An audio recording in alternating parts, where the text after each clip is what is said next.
Hey guys, நான் ஜெய். இன்றைக்கி நம்ம ஃபோட்டோஷாப்பில் எப்படி ரொம்ப சிம்பிள் அண்ட் ஈஸியாக animated WhatsApp status, Instagram story template create பண்ணுறதுன்னு பார்க்க போகிறோம். அதுக்கு முன்னாடி ப்ராஜெக்ட் ஃபைல் டவுன்லோட் பண்ணிக்கோங்க. லிங்க் டிஸ்கிரிப்ஷனில் இருக்குது. ப்ராஜெக்ட் ஃபைல் இருந்துச்சுன்னா உங்களுக்கு இந்த வீடியோ ஃபாலோ பண்ண ரொம்ப ஈஸியாக இருக்கும். ஸோ டவுன்லோட் பண்ணி ரெடி ஆகிக்கோங்க. இன்கேஸ் உங்களுக்கு கம்ப்ளீட்டாக டிசைன் பண்ண அந்த .psg ஃபைல்ஸ் வேணும்னா இந்த வீடியோவை லைக் பண்ணுங்கள். ஜஸ்ட் 50 லைக்ஸ் ரீச் பண்ணோன்னே டவுன்லோட் லிங்க் நானே தரேன். ஃபைன், ஸ்டார்ட் பண்ணலாமா? ஃபஸ்ட்டு ஃபைல் நியூ போய் ஒரு நியூ கேன்வாஸ் ஒன்று க்ரியேட் பண்ணிக்கோங்க. நீங்கள் இன்ஸ்டாகிராம் ஸ்டோரி இல்லை வாட்ஸ்அப் ஸ்டேட்டஸ் க்ரியேட் பண்ணுறதா இருந்தால் சைஸ் வந்து கண்டிப்பாக 1080x1920 வச்சுக்கோங்க. அதுதான் ஸ்டாண்டர்ட் சைஸ். ரெசல்யூஷன் வந்து 72 இல்லைனா 150 கூட வச்சுக்கலாம். எதுவும் பெருசாக டிஃப்ரென்ஸ் ஆக போகிறதில்ல. கலர் மோடு வந்து RGB வச்சுக்கோங்க. இப்போ ஒரு கேன்வாஸ் க்ரியேட் பண்ணிக்கோங்க. there you go, நம்ம கேன்வாஸ் ரெடி ஆகிடுச்சு. எல்ஸ் நீங்கள் ஃபோட்டோஷாப் பிகினராக இருந்தால் உங்களுக்கு கேன்வாஸ் வேணும்னா ப்ராஜெக்ட் ஃபைல் போங்க. அதில் நான் வந்து ஸ்டோரி டெம்ப்ளேட்னு ஒரு PSG ஃபைல் கொடுத்துருக்கேன். அதை ஃபோட்டோஷாப்பில் டபுள் கிளிக் பண்ணி ஓப்பன் பண்ணிக்கோங்க. நீங்கள் அதில் டிசைன் பண்ணலாம். ஃபைன். இப்போ நெக்ஸ்ட் ஸ்டெப் வந்து நம்மளோட பேக்ரவுண்ட் இமேஜ் தான் நம்ம உள்ளார கொண்டு வர போகிறோம். அதுக்கு வந்து அகெயின் ப்ராஜெக்ட் ஃபைல் போய்க்கோங்க. அதில் வந்து இமேஜ் 1ன்னு நான் ஒரு பேக்ரவுண்ட் இமேஜ் கொடுத்துருக்கேன். அதை ஃபோட்டோஷாப்பில் ஓப்பன் பண்ணிக்கோங்க. இதை நம்ம கேன்வாஸ்குள்ளார ட்ராக் அண்ட் ட்ராப் பண்ணிக்கோங்க. நீங்கள் இந்த இமேஜ் தான் யூஸ் பண்ணணும்னு இல்லை, ஏதாவது கலர்ஃபுல்லான இமேஜ் உங்களோட ஸ்டேட்டஸ்க்கு எது பிடிச்ச இமேஜோ அதை கூட நீங்கள் வச்சுக்கலாம். கேன்வாஸில் ட்ராக் அண்ட் ட்ராப் பண்ணி free transform tool Ctrl+T enable பண்ணி அதை ரீசைஸ் பண்ணிக்கோங்க இந்த மாதிரி. ஃபைன். நெக்ஸ்ட் ஸ்டெப் வந்து நான் இந்த டிஃபால்ட் பேக்ரவுண்ட் லேயர் இருக்குல்ல, அதை டெலீட் பண்ணிக்கிறேன் இந்த மாதிரி. ஃபைன். நெக்ஸ்ட் வந்து நம்மளோட இமேஜ் தான் நம்ம உள்ளார ட்ராப் பண்ண போகிறோம். அதுக்கு முன்னாடி இமேஜ் பிளேஸ் ஹோல்டர் ஷேப்பை க்ரியேட் பண்ண போகிறோம். சென்டரில் நடுவில் இங்கே ஷேப் வந்து சர்க்கிள் ஷேப் தான். ஃபைன். அது எப்படி க்ரியேட் பண்ணு பார்க்கலாம். ஒரு நியூ லேயர் ஒன்று க்ரியேட் பண்ணிக்கோங்க. கலர் பிக்கரில் போய் பிளாக் கலர் எடுத்துக்கோங்க. இப்போ ஷேப்ஸ் டூலில் போய் எலிப்ஸ் டூல் எடுத்துக்கோங்க. இது இப்போ ஷிஃப்ட் கீ ஹோல்ட் பண்ணிட்டு பர்ஃபெக்டான ஒரு சர்க்கிள் ஷேப் ஒன்று க்ரியேட் பண்ணிக்கோங்க இந்த மாதிரி. அதை சென்டரில் இங்கே ப்ளேஸ் பண்ணிக்கோங்க. இதுதான் நம்மளோட இமேஜ் பிளேஸ் ஹோல்டர். இதில் தான் நம்ம இமேஜை ப்ளேஸ் பண்ண போகிறோம். உங்களுக்கு அந்த வெர்டிக்கல் சென்டர் தெரியலனா வியூ போங்க. அதில் நியூ கைடு ஆப்ஷன் செலக்ட் பண்ணிக்கோங்க. அதில் வெர்டிக்கல் ஆப்ஷன் செலக்ட் பண்ணி பொசிஷன் வந்து 50% வச்சுக்கோங்க. there you go. இப்போ இந்த கைட்லைனை ரெஃபரன்ஸாக வச்சு நீங்கள் இமேஜ் பிளேஸ் ஹோல்டர் ஷேப் அதை வந்து சென்டரில் ப்ளேஸ் பண்ணிக்கோங்க. நெக்ஸ்ட் வந்து நம்மளோட இமேஜை உள்ளார ட்ராப் பண்ணுறது தான். ப்ராஜெக்ட் ஃபைல் போய்க்கோங்க. அதில் போய் மாடல் இமேஜை ஃபோட்டோஷாப்பில் ஓப்பன் பண்ணிக்கோங்க. அஃப்கோர்ஸ் நீங்கள் இந்த இமேஜ் தான் யூஸ் பண்ணணும் அவசியம் இல்லை, உங்களோட இமேஜ் யூஸ் பண்ணிக்கலாம். இப்போ அதை கேன்வாஸ்குள்ளே ட்ராக் அண்ட் ட்ராப் பண்ணிக்கோங்க. அதை கரெக்டாக இமேஜ் பிளேஸ் ஹோல்டர் ஷேப் இருக்குல்ல, அதுக்கு மேலே ப்ளேஸ் பண்ணி ரைட் கிளிக் பண்ணி கிளிப் மேட்ச் பண்ணிக்கோங்க. இதன் மூலம் அந்த இமேஜ் வந்து அந்த இமேஜ் பிளேஸ் ஹோல்டர் ஷேப் இருக்குல்ல, அதுக்குள்ளே தான் ரிஃப்ளெக்ட் ஆகும், அதில் தான் விசிபிள் ஆகும். இப்போ free transform tool Ctrl+T enable பண்ணி அந்த இமேஜை ரீசைஸ் பண்ணிக்கோங்க இந்த மாதிரி. ஃபைன். இப்போ நம்மளோட இமேஜ் ரெடி ஆகிடுச்சு. பட் கம்ப்ளீட்டாக ஃப்ளாட்டாக இருக்குது. அதுக்கு வந்து நம்ம ட்ராப் ஷேடோ எஃபெக்ட் ஆட் பண்ணிக்கலாம். அதுக்கு அந்த கீழே இருக்கிற அந்த சர்க்கிள் ஷேப் லேயரை செலக்ட் பண்ணி பிளெண்டிங் ஆப்ஷன் போய்க்கோங்க. ரைட் கிளிக் பண்ணி அதில் ட்ராப் ஷேடோ செலக்ட் பண்ணிக்கோங்க. நான் பிளெண்டிங் மோட் வந்து நார்மலே வச்சுக்கிறேன். ஒப்பாசிட்டி வந்து 17 வச்சுக்கிறேன், மைல்டாகவே இருக்கட்டும். ஆங்கிள் வந்து 19 வச்சுக்கிறேன். டிஸ்டன்ஸ் வந்து 7 வச்சுக்கிறேன். ஸ்ப்ரெட்டு வந்து 3 வச்சுக்கிறேன். சைஸ் வந்து 13 வச்சுக்கிறேன். நீங்கள் இந்த நம்பர் தான் போகணும்னு அவசியம் இல்லை, உங்கள் விருப்பமான நம்பர் வச்சு பார்த்து எக்ஸ்பெண்ட் பண்ணி பார்த்துக்கோங்க. இப்போ ஓகே கொடுத்துக்கோங்க. there you go. நம்மளோட ட்ராப் ஷேடோ எஃபெக்ட் ரெடி ஆகிடுச்சு. நெக்ஸ்ட் ஸ்டெப் நம்ம டெக்ஸ்ட் கண்டென்ட் தான் ஆட் பண்ண போகிறோம். அதுக்கு வந்து நியூ லேயர் ஒன்று க்ரியேட் பண்ணிக்கோங்க. கலர் பிக்கரில் போய் ஒயிட் கலர் எடுத்துக்கோங்க. இப்போ டெக்ஸ்ட் டூல் பிக் பண்ணிக்கோங்க. இது உங்களுக்கு விருப்பமான டெக்ஸ்ட் யூஸ் பண்ணிக்கலாம், தமிழ் ஃபாண்ட் கூட யூஸ் பண்ணிக்கலாம். அந்த ஃபாண்ட்டை எடுத்துக்கோங்க. நான் யூஸ் பண்ணுற ஃபாண்ட் ஃப்ரீ ஃபாண்ட் தான், லிங்க் டிஸ்கிரிப்ஷனில் கொடுக்குறேன், வேணால் டவுன்லோட் பண்ணிக்கோங்க. இப்போ உங்களோட டெக்ஸ்ட் கண்டென்ட் டைப் பண்ணிக்கோங்க. நான் இப்போ இதோட டூப்ளிகேட் காப்பி கிரியேட் பண்ணுற கீபோர்ட் ஷார்ட்கட் Ctrl+J கொடுத்து டைப் பண்ணிக்கோங்க உங்களோட கண்டென்ட்டை. ஐம் ஷூர் உங்களுக்கு டெக்ஸ்ட் லேயர் எப்படி க்ரியேட் பண்ணுறதுன்னு தெரியும்னு நினைக்கிறேன். ஃபைன். நான் நெக்ஸ்ட் வந்து என்னோட செகண்ட் விஷஸ் டெக்ஸ்ட் கண்டென்ட் தான் கீழே இங்கே டைப் பண்ண போகிறேன். அதே சேம் ஸ்டெப் தான். நியூ லேயர் ஒன்று க்ரியேட் பண்ணிக்கோங்க. கலர் பிக்கில் உங்களுக்கு விருப்பமான கலர் எடுத்துக்கோங்க. நான் ஒயிட் கலர் எடுத்துக்கிறேன். அதே மாதிரி டெக்ஸ்ட் டூல் வச்சு உங்கள் விருப்பமான ஃபாண்ட் எடுத்து கீழே வந்து உங்களோட விஷஸை டைப் பண்ணிக்கோங்க. இந்த மாதிரி கவிதை எழுதுறதுனா கூட எழுதிக்கோங்க, உங்கள் விருப்பம். ஃபைன். நெக்ஸ்ட்டு நம்ம இது வரைக்கும் க்ரியேட் பண்ண எல்லா லேயரையும் ஒரு சிங்கிள் லேயராக மெர்ஜ் பண்ண போகிறோம். ஃபைன். அதுக்கு கண்ட்ரோல் கீ ஹோல்ட் பண்ணிட்டு இது வரைக்கும் க்ரியேட் பண்ண எல்லா லேயரையும் செலக்ட் பண்ணிக்கோங்க இந்த மாதிரி. ஓகேவா? இப்போ வந்து லேயர் போய்க்கோங்க, அதில் merge லேயர்னு இருக்கும், அதை கொடுத்துக்கோங்க. இப்போ நம்ம எல்லா லேயரும் ஒரு சிங்கிள் லேயராக கன்வெர்ட் ஆகிடுச்சு. அதை நேம் பண்ணிக்கலாம் பேஸ்னு. நம்ம அனிமேட் பண்ணுறதுக்கு முன்னாடி இந்த மாதிரி லேயர்ஸை நீட்டாக நேம் பண்ணிக்கிறது ரொம்ப அவசியம். அதனால தான். ஃபைன். நெக்ஸ்ட் ஸ்டெப் நம்மளோட பலூன் இமேஜ் தான் நம்ம உள்ளார கொண்டு வர போகிறோம்.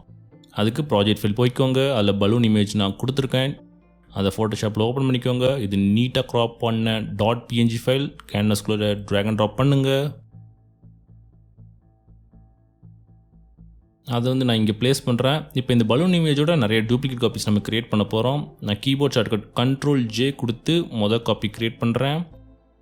அதை வந்து நான் இப்படி ரைட் சைடில் மூவ் பண்ணிட்டு வரேன். இப்போ இதோட கலரை நான் சேஞ்ச் பண்ண போகிறேன். அது எப்படின்னு பார்க்கலாம். அதுக்கு வந்து நான் Hugh saturation adjustment layer technique வச்சு நான் கலர் சேஞ்ச் பண்ண போகிறேன். அதுக்கு வந்து நம்ம ஒரு ஹியூ சேச்சுரேஷன் அட்ஜஸ்ட்மெண்ட் லேயர் ஒன்று க்ரியேட் பண்ணலாம். கீழே இருக்கிற இந்த ஐக்கானை கிளிக் பண்ணி அந்த Hugh saturation adjustment layer click பண்ணுங்கள். இப்போ ரைட் கிளிக் பண்ணி அதை கிளிப் மேட்ச் பண்ணிக்கோங்க. ஸோ தட் நம்ம பண்ண போகிற எல்லா சேஞ்சஸுமே அந்த கீழே இருக்கிற பலூன் லேயருக்கு மட்டும்தான் ரிஃப்ளெக்ட் ஆகும். இதுக்கு இப்போ அந்த கலர் ஸ்லைடர் இருக்குல்ல, அதை வச்சு கலரை சேஞ்ச் பண்ணுங்கள். பலூனோட கலர் உங்கள் விருப்பமான கலருக்கு வச்சுக்கோங்க. நான் இந்த மாதிரி ப்ளூ க்ரீன் கலர் வச்சுக்கிறேன். இப்போ கண்ட்ரோல் கீ ஹோல்ட் பண்ணிட்டு அந்த 2 லேயரையும் செலக்ட் பண்ணி அதை merge பண்ணிக்க போகிறோம். லேயர் போய்க்கோங்க, அதில் merge லேயர்னு இருக்கும், அதை கொடுத்துக்கோங்க. there you go. இப்போ நமக்கு இன்னொரு வித்தியாசமான கலர் உள்ள பலூன் கிடச்சிருச்சு. இப்போ நான் அதோட டூப்ளிகேட் காப்பி தான் க்ரியேட் பண்ணிக்கிறேன். Ctrl+J கொடுத்து அதை மூவ் பண்ணிட்டு வந்துடுறேன். இப்போ இதோட கலரையும் சேஞ்ச் பண்ணிக்கலாமா? Same technique. ஹியூ சேச்சுரேஷன் லேயரை க்ரியேட் பண்ணுங்கள். இப்போ ரைட் கிளிக் பண்ணி கிளிப் மேட்ச் பண்ணிக்கோங்க. அந்த கலர் ஸ்லைடர் பார் சேஞ்ச் பண்ணி கலர் சேஞ்ச் பண்ணிக்கோங்க. இப்போ கண்ட்ரோல் கீ ஹோல்ட் பண்ணிட்டு அந்த 2 லேயரை செலக்ட் பண்ணி merge பண்ணிக்கோங்க. நான் கீபோர்ட் ஷார்ட்கட் Ctrl+E கொடுத்தேன். there you go. இதே ஸ்டெப்பை யூஸ் பண்ணி நீங்கள் எத்தனை பலூன் வேணாலும் நீங்கள் க்ரியேட் பண்ணிக்கலாம், உங்கள் விருப்பம். இப்போ நெக்ஸ்ட் ஸ்டெப் நம்ம அனிமேஷன் பண்ணுறதுக்கு முன்னாடி எல்லா லேயரையும் ஸ்மார்ட் ஆப்ஜெக்டாக கன்வெர்ட் பண்ணிக்குவோம். லேயரை செலக்ட் பண்ணுங்கள், ரைட் கிளிக் பண்ணி கன்வெர்ட் டு ஸ்மார்ட் ஆப்ஜெக்ட் கொடுத்துக்கோங்க. இதே மாதிரி எல்லா லேயரையும் ஸ்மார்ட் ஆப்ஜெக்டாக கன்வெர்ட் பண்ணிக்கோங்க. எதுக்காக நம்ம இப்படி பண்ணுறோம்னா, ஸ்மார்ட் ஆப்ஜெக்ட் இருந்துச்சுன்னா உங்களுக்கு வந்து அந்த எலிமெண்ட்ஸை வந்து மூவ் பண்ணுறதில்ல, அதை பொசிஷன் பண்ணுறதில்ல, அனிமேட் பண்ணும்போது ரொம்ப ஈஸியாக இருக்கும். அதுக்காக தான். ஃபைன். எல்லா லேயரையும் ஸ்மார்ட் ஆப்ஜெக்டை கன்வெர்ட் பண்ணாட்டி விண்டோ போய் அதில் டைம் லைனை செலக்ட் பண்ணிக்கோங்க. அதில் க்ரியேட் வீடியோ டைம் லைன் இருக்கும், அதை கிளிக் பண்ணிக்கோங்க. there you go. இங்கே தான் நம்ம அனிமேட் பண்ண போகிறோம். ஃபைன். இது வந்து ப்ளே பட்டன், இது ஆடியோ பட்டன். நீங்கள் கீழே ஆடியோ ட்ராக் ஆட் பண்ணிக்கலாம், அது நம்ம கடைசியில் பார்க்கலாம். ஃபைன். இந்த இடத்துல இது ப்ளேபேக் ஹெட்டர். இது அப்புறம் மற்ற ஆப்ஷன் உங்களுக்கு வேணும்னா இதை கிளிக் பண்ணிங்கன்னா மற்ற ஆப்ஷன்லாம் இருக்கும். இதுதான் ஒரு பேசிக் இன்ட்ரோ. ஃபைன். இப்போ நம்மளோட அனிமேஷன் ப்ராசஸ் ஸ்டார்ட் பண்ணலாமா? இது வந்து ஜூம் இன் ஜூம் அவுட்.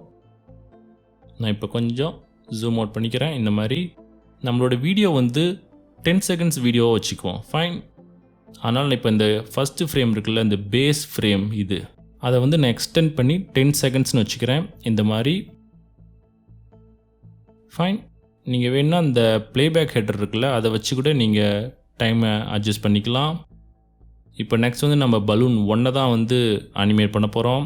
அதுக்கு முன்னாடி நம்ம 2 and 3லாம் டிசேபிள் பண்ணிக்கலாம், உங்களுக்கு கன்ஃபியூஸ் பண்ண வேணாம். இப்போ பலூன் 1 லேயர் இருக்குல்ல, அதை மட்டும் செலக்ட் பண்ணிக்கோங்க. அதை நம்ம நீட்டாக நேம் பண்ணிக்கலாமா? 1 2 3ன்னு நான் முன்னாடியே பண்ணியிருக்கணும், மறந்துட்டேன். ஃபைன். இப்போ லேயர்ஸ்லாம் 1 2 3ன்னு நேம் பண்ணிக்கோங்க. இப்போ ஃபர்ஸ்ட் பலூன் இமேஜ் இருக்குல்ல, அதை மட்டும் செலக்ட் பண்ணிக்கோங்க. இது நம்ம எப்படி அனிமேட் பண்ண போகிறோம்னா, 1 செகண்டுக்கு அப்புறம் ஸ்டார்ட் ஆகிற மாதிரி அனிமேட் பண்ண போகிறோம். அதனால் அந்த ப்ளே ஹெட் இருக்குல்ல, அதை நான் 1 செகண்டில் வச்சுக்கிறேன். இந்த மாதிரி ரைட் இப்படி நீங்கள் மூவ் பண்ணலாம் ப்ளே ஹெட்டை. அதை நான் 1 செகண்டில் வச்சுக்கிறேன். வச்சுட்டு நம்மளோட ஃபர்ஸ்ட் பலூன் ஃப்ரேம் இருக்குல்ல, அதை நான் அப்படியே மூவ் பண்ணிட்டு வந்து 1 செகண்டுக்கு அப்புறம் ஸ்டார்ட் ஆகிற மாதிரி ப்ளேஸ் பண்ணிக்கிறேன். இந்த மாதிரி. ஓகேவா? நெக்ஸ்ட் வந்து இதோட அனிமேஷன் வந்து 3 செகண்டோட முடிஞ்சிடுற மாதிரி தான் நான் வைக்க போகிறேன். அதனால் நம்ம அந்த ஃப்ரேமை ரெடியூஸ் பண்ணிக்கலாம் லென்த்தை. இப்போ வந்து அதை நீங்கள் ரெடியூஸ் பண்ணிக்கோங்க 3 செகண்டோட முடிகிற மாதிரி. அதை எப்படி டிக்ரீஸ் பண்ணிட்டு வந்து உங்களுக்கு அந்த டைம்லைன் கரெக்டாக தரணும்னா அந்த ப்ளே ஹெட் இருக்குல்ல, அங்கே கிளிக் பண்ணி அந்த பாயிண்டில் வச்சு பர்ஃபெக்டாக ஃப்ரேமை எடிட் பண்ணிக்கோங்க. there you go. இப்போ நம்ம ஃபர்ஸ்ட் பலூனை எப்படி அனிமேட் பண்ண போகிறோம்னா, பலூன் வந்து லெஃப்ட் சைட் பாட்டம், அதாவது இங்கே கீழேருந்து இப்படி ரைட் சைட் டாப்பில் மேலே போகிற மாதிரி பண்ண போகிறோம். நான் இதை அட்ஜஸ்ட் பண்ணிக்கிறேன். இந்த மாதிரி லெஃப்ட் சைட் பாட்டம்லேருந்து மேலே போகிற மாதிரி நம்ம அனிமேட் பண்ண போகிறோம். இப்போதைக்கு அதை லெஃப்ட் சைட் பாட்டம் கீழே கேன்வாஸ் விட்டு வெளியே இருக்க மாதிரி ப்ளேஸ் பண்ணிக்கோங்க. ஃபைன். இப்போ நம்ம வந்து ஸ்டார்டிங் கீ ஃப்ரேமும் எண்டு கீ ஃப்ரேமும் க்ரியேட் பண்ண போகிறோம். அது எப்படி பண்ணுறதுன்னு பார்க்கலாமா? ஃபர்ஸ்ட் என்ன பண்ணுங்கள், அந்த ப்ளே ஹெட் இருக்குல்ல, அதை ஃப்ரேமோட ஸ்டார்டிங் பாயிண்டில் ப்ளேஸ் பண்ணிக்கோங்க. இந்த மாதிரி ஃபைன் ப்ளேஸ் பண்ணிட்டீங்களா? இப்போ வந்து அந்த ஒன்றுன்னு இருக்க அந்த ஏரோ பக்கத்தில் அதை கிளிக் பண்ணிக்கோங்க. அந்த ஏரோவை அது கீழே பார்த்தீங்கன்னா ட்ரான்ஸ்ஃபார்ம் இருக்குல்ல, அது உள்ள ஒரு இந்த கிளாக் ஐக்கான் இருக்குல்ல, அதை கிளிக் பண்ணினா நமக்கு ஸ்டார்டிங் கீ ஃப்ரேம் க்ரியேட் பண்ணியாச்சு. இப்போ நம்ம ஃபோட்டோஷாப்புக்கு வந்து எப்படி அந்த பலூனு மூவ் ஆகணும்னு நம்ம சொல்ல போகிறோம். ஃபைன், அதுக்கு எண்டு கீ ஃப்ரேம் நம்ம க்ரியேட் பண்ண போகிறோம். லெஃப்ட்லேருந்து ரைட் டாப் மேலே போகணும் அப்படின்னு நம்ம சொல்ல போகிறோம். அது எப்படின்னா, ப்ளே ஹெட் இருக்குல்ல, அதை எடுத்துகிட்டு வந்து ஃப்ரேமோட எண்ட் பாயிண்டில் இங்கே ப்ளேஸ் பண்ணிக்கோங்க. ஃபைன், இப்போ ஃபர்ஸ்ட் பலூன் லேயர் செலக்ட் பண்ணிக்கோங்க. Ctrl T எனேபிள் பண்ணுங்கள், அதாவது ஃப்ரீ ட்ரான்ஸ்ஃபார்ம். இப்போ நீங்கள் பலூனை மூவ் பண்ணிட்டு வாங்க. நான் இங்கே கீழேருந்து மெல்ல மேலே அப்படி நவுத்திட்டு போகிறேன். வெளியே போகிற மாதிரி ப்ளேஸ் பண்ணிக்கோங்க. இப்போ என்டர் கொடுத்துக்கோங்க.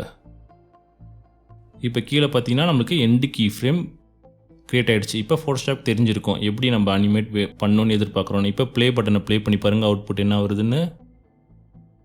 தேரிகோ, கீழேருந்து நீட்டாக மேலே போகுது. அவ்வளோதான் ஃபோட்டோஷாப்பில் அனிமேஷன். இதுதான் பிகினர். ஃபைன், இதே டெக்னிக் யூஸ் பண்ணி தான் நம்ம அடுத்த பலூனையும் அனிமேட் பண்ண போகிறோம். நான் உங்களுக்கு இப்போ புரியலனா திருப்பி பண்ணுறேன், உங்களுக்கு ஒரு கிளியரான ஒரு ஐடியா கிடைக்கும். செகண்ட் பலூனை எனேபிள் பண்ணிக்கோங்க. ஃபைன், நான் வந்து இதை வந்து 2 செகண்ட்ஸுக்கு அப்புறம் ஸ்டார்ட் ஆகிற மாதிரி வச்சுக்கலாமா? ப்ளே ஹெட்டை 2 செகண்ட்ஸில் ப்ளேஸ் பண்ணுங்கள். ஃப்ரேமை மூவ் பண்ணிட்டு வந்து 2 செகண்ட்ஸ்க்கு அப்புறம் வர மாதிரி ப்ளேஸ் பண்ணிக்கோங்க. இப்படி பர்ஃபெக்டாக. அது வந்து நம்ம 4 செகண்ட்ஸோடு முடிகிற மாதிரி வச்சுக்கலாமா? இப்போ வந்து அந்த ஃப்ரேமை ரெடியூஸ் பண்ணிட்டு வந்து 4 செகண்ட்ஸ் முடிகிற மாதிரி வச்சுக்கோங்க. இப்படி ரெஃபரன்ஸுக்கு நீங்கள் ப்ளே ஹெட் யூஸ் பண்ணிக்கோங்க. பர்ஃபெக்டாக முடிகிற மாதிரி வச்சுக்கோங்க இந்த மாதிரி. இப்போ நெக்ஸ்ட் ஸ்டெப் வந்து நம்ம ஸ்டார்டிங் கீ ஃப்ரேமும் எண்டு கீ ஃப்ரேமும் க்ரியேட் பண்ணுறது தான். இந்த பலூன் இருக்குல்ல, அதை நம்ம லெஃப்ட் சைட்லேருந்து இப்படி ரைட் சைட் போகிற மாதிரி க்ரியேட் பண்ணுவோம். இப்போ ஃபர்ஸ்ட் ஸ்டெப்பாக பலூன் தூக்கிட்டு வந்து left sight out side canvas வச்சுக்கோங்க, கேன்வாஸ்க்கு வெளியே. இப்போ ப்ளே ஹெட் வந்து ஸ்டார்டிங்கில் ப்ளேஸ் பண்ணிக்கோங்க, ஃப்ரேமோட ஸ்டார்டிங்கில். இப்போ வந்து உங்களுக்கு கன்ஃபியூஸ் ஆகக்கூடாதுன்றதுக்காக நான் இந்த ஃபர்ஸ்ட் பலூனை டிசேபிள் பண்ணிக்கிறேன். பின்னாடி நம்ம எனேபிள் பண்ணிக்கலாம். ஃபைன், இப்போ ஸ்டார்டிங் கீ ஃப்ரேம் க்ரியேட் பண்ணலாம். பலூன் வெளியே இருக்குது, அதனால் ஸ்டார்டிங் பாயிண்ட் அதுதான். ரைட்டா? இந்த ஏரோவை கிளிக் பண்ணி ட்ரான்ஸ்ஃபார்மில் இருக்குல்ல, அதில் வந்து அந்த கிளாக் ஐக்கானை கிளிக் பண்ணுங்கள். தேரிகோ, நம்மளோட ஸ்டார்டிங் கீ ஃப்ரேம் க்ரியேட் பண்ணியாச்சு. அதாவது ஸ்டார்டிங் பாயிண்ட் பலூன் இங்கே இருக்குது. இப்போ அது வந்து ரைட் சைட் போகணும் இப்படி. இப்போ என்ன பண்ணணும், எண்டு கீ ஃப்ரேம் க்ரியேட் பண்ணணும். ப்ளே ஹெட்டை எடுத்துகிட்டு வந்து ஃப்ரேமோட எண்டிங்கில் ப்ளேஸ் பண்ணிக்கோங்க. இப்போ பலூன் லேயர் இருக்குல்ல, அதை செலக்ட் பண்ணி Ctrl T கொடுத்து எனேபிள் பண்ணுங்கள். ஃப்ரீ ட்ரான்ஸ்ஃபார்ம் டூல் எனேபிள் ஆகிடுச்சா? இப்போ மூவ் பண்ணிட்டு போங்க லெஃப்ட்லேருந்து ரைட்டுக்கு இந்த மாதிரி. ஃபைன், இப்போ என்ட்ரு கொடுங்க. தேரிகோ, நம்மளோட எண்டு கீ ஃப்ரேம் பண்ணியாச்சு. இப்போ ஃபோட்டோஷாப்புக்கு புரிஞ்சிருக்கும் என்ன மாதிரி அனிமேட் பண்ணணும். இப்போ நம்ம அந்த முதல் பலூன் ஐக்கான் இமேஜையும் நான் எனேபிள் பண்ணிக்கிறேன். நம்ம இப்போ ப்ளே பண்ணி பார்க்கலாம் அவுட்புட் என்ன வருதுன்ட்டு. தேரிகோ, சூப்பராக ரொம்ப ஈஸியாக அனிமேஷன் நம்ம பண்ணிட்டோம். இதே டெக்னிக்கை யூஸ் பண்ணி தான் நீங்கள் எத்தனை பலூன் வேணாலும் க்ரியேட் பண்ணி எப்படி வேணாலும் அனிமேட் பண்ணிக்கலாம். இப்போ நம்பர் 3 பலூன் இருக்குல்ல, அதை நீங்கள் வேணுங்கிற இடத்துல ப்ளேஸ் பண்ணிக்கோங்க. நான் அதை எனேபிள் பண்ணிக்கிறேன். இதை நீங்கள் எப்படி வேணாலும் அனிமேட் பண்ணலாம், உங்கள் கற்பனை தான். லெஃப்ட்லேருந்து ரைட்டு, ரைட்லேருந்து லெஃப்ட்டுன்ட்டு நீங்கள் எப்படி வேணாலும் பண்ணிக்கலாம், உங்கள் விருப்பம். அதை வேணுங்கிற இடத்துல ப்ளேஸ் பண்ணி starting key frame end key frame create பண்ணிக்கோங்க. இந்த ப்ராசஸ் உங்களுக்கு நேரம் புரிஞ்சிருக்கு நினைக்கிறேன். நான் ஃபாஸ்ட் ஃபார்வர்ட் பண்ணிக்கிறேன். தேரிகோ, நான் வந்து டோட்டலாக 12 பலூன் இமேஜ் ஆட் பண்ணி ரேண்டமாக அனிமேட் பண்ணிட்டேன். இப்போ அதோட அவுட்புட் பார்க்கலாமா?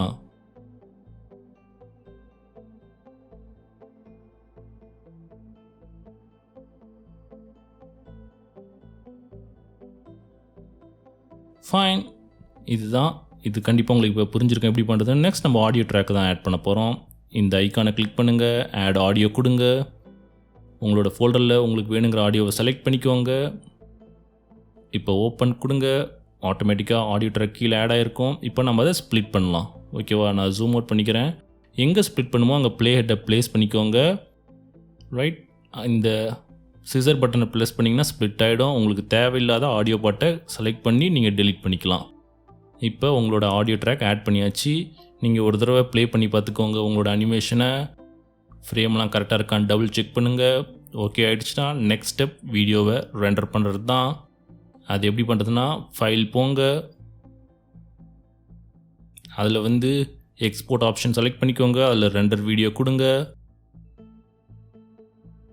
உங்கள் வீடியோவோட டைட்டிலை ஆட் பண்ணிக்கோங்க. எந்த இடத்துல நீங்கள் சேவ் பண்ணுமோ அந்த ஃபோல்டரை செலக்ட் பண்ணிக்கோங்க. நெக்ஸ்ட் வந்து என்ன ஃபார்மேட் வேணுமோ அதை செலக்ட் பண்ணிக்கோங்க. இப்போ ரெண்டர் கொடுங்க. ஃபைல் ரெண்டர் ஆனாட்டி அதை வாட்ஸ்அப் ஸ்டேட்டஸாவோ இல்லை இன்ஸ்டாகிராம் ஸ்டோரியாவோ யூஸ் பண்ணிக்கோங்க. So that's it guys. இந்த வீடியோ உங்களுக்கு யூஸ்ஃபுல்லாக இருந்திருக்கும்னு நினைக்கிறேன். பிடிச்சிருந்துச்சுன்னா வீடியோ லைக் பண்ணுங்கள். இந்த மாதிரி இன்ட்ரெஸ்டிங்கான நிறைய டிசைன் டியூட்டோரியல்ஸ் பார்க்க சேனல் சப்ஸ்கிரைப் பண்ணிக்கோங்க. மறக்காமல் என்னோட மற்ற வீடியோஸ் கூட செக் பண்ணி பாருங்கள். வீடியோ பார்த்ததுக்கு நன்றி. Take care.